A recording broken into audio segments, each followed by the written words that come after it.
1935, the Commonwealth Constitution. First, let us define what Commonwealth is. Commonwealth defined as independent country or community. And what is the idea of this 1935 Constitution? The 1935 Constitution provided the legal basis of the Commonwealth government, which was considered a transition government before the granting of the Philippine independence with American-inspired constitution. The Philippine government would eventually pattern its government system after American government. It is worth mentioning that after the Treaty of Paris, the Philippines was subject to the power of the United States of America, effectively the new colonizer of the country, from 1898 to 1901. The Philippines would be placed under a military government until a civil government would be put into place. Two acts of the United States Congress were passed that may be considered to have qualities of constitutionality. First was the Philippine Organic Act of 1902, also known as Cooper Act, sponsored by Congressman Henry Allen Cooper, the first organic law for the Philippine island that provided for the creation of popularly elected Philippine Assembly.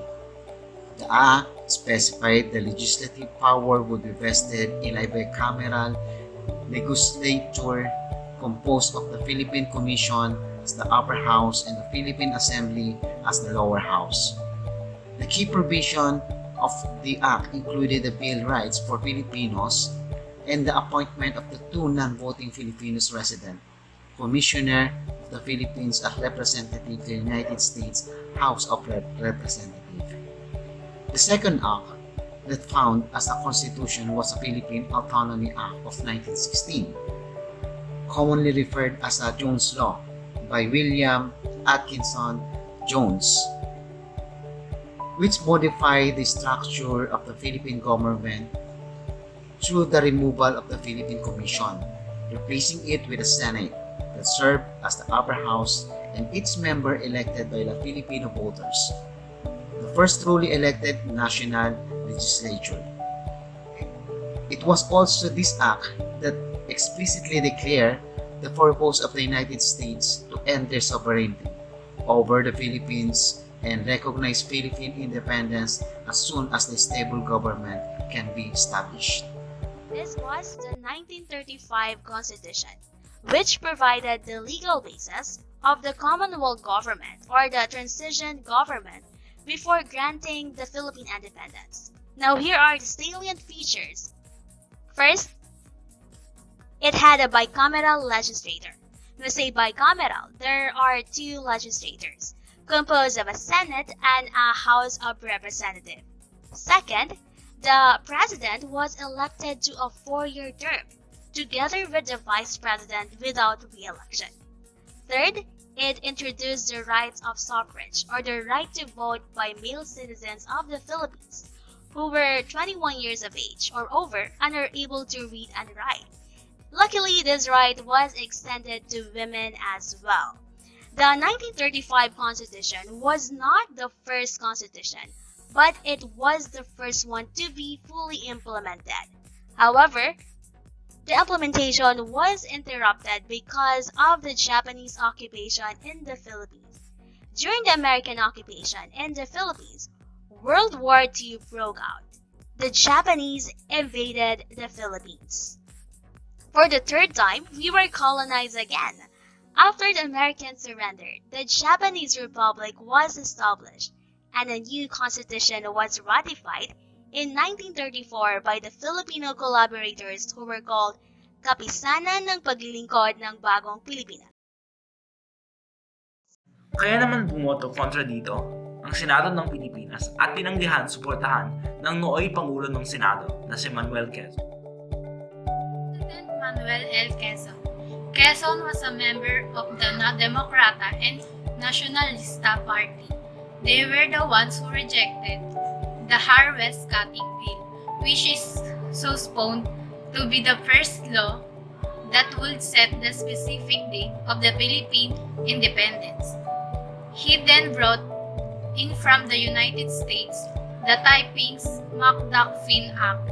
This is almost the same as the hair-west cutting bill, with slight difference.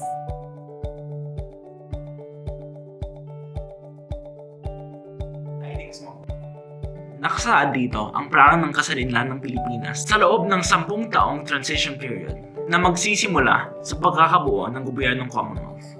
Ang personal kong pagtingin dito ay parang paglalagay ng training wheels upang matutong magbisikleta ang isang bata, kung saan ang Pilipinas ay ginagabayan ng Estados Unidos sa pagpapalangkas ng mga batas upang ihanda ito sa kasarinlan. Ang batas na ito ay mas pinanigan ng mas malawak na suporta sa Pilipinas, kaya naman inaprubahan kinalaunan ng Senado ng bansa. The preamble of the 1935 Commonwealth, the Filipino people, imploring the aid of divine providence in order to establish a government that shall embody their ideals, conserve and develop the patrimony of the nation, promote the general welfare, and secure to themselves and their posterity the blessings of the independence under the regime of justice, liberty, and democracy, to ordain and promulgate this Constitution. President Roosevelt certifying the first Constitution of the Philippines on March 25, 1935. After a transitional Filipino government and 202 elected delegates crafted a constitution for the new Commonwealth starting in 1934. It was officially ratified May 14, 1935. As a dominant leader of his party, he built the New Deal coalition, which defined modern liberalism in the United States throughout the middle third of 20th century. His third and fourth terms were dominated by World War II, which ended shortly after he died in office. The Constitution should sustain provision to define relations between Philippines and U.S. during Commonwealth and establishment of Philippine Republic. In February 27, 1945, it becomes effective upon the establishment of Commonwealth government. In July 4, 1946, inauguration of the Republic of the Philippines. In 1935 Constitution did not contain original ideas. Dominant influence from Constitution of U.S. Malolos Constitution and the 3 organic laws enforced in the Philippines before tithing McDougal Law. In 1935 Constitution have been amended 3 times, establishing a bicameral legislature, allowing the regability of the President and Vice President for a second 4-year term of office, creating a separate commission on election, party amendment, which gave to American citizens equal right with the Filipinos in the exploitation of our natural resources and the operation of public utilities. Then, I will show you here the signing of President Roosevelt in the Constitution of the Philippines.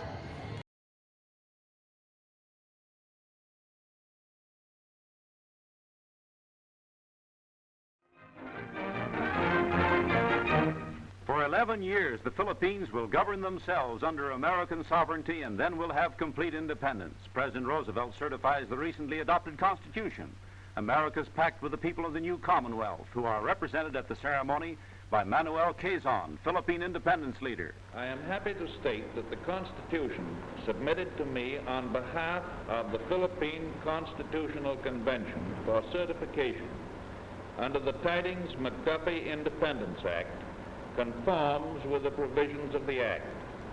The members of the Convention are congratulated on the satisfactory completion of a task so important and so significant in the life of their people.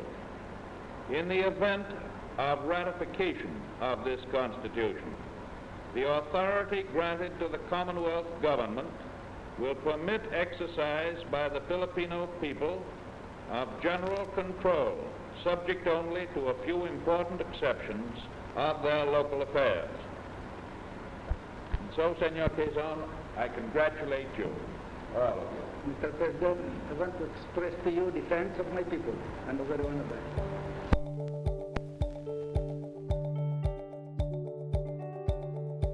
The 1943 Constitution.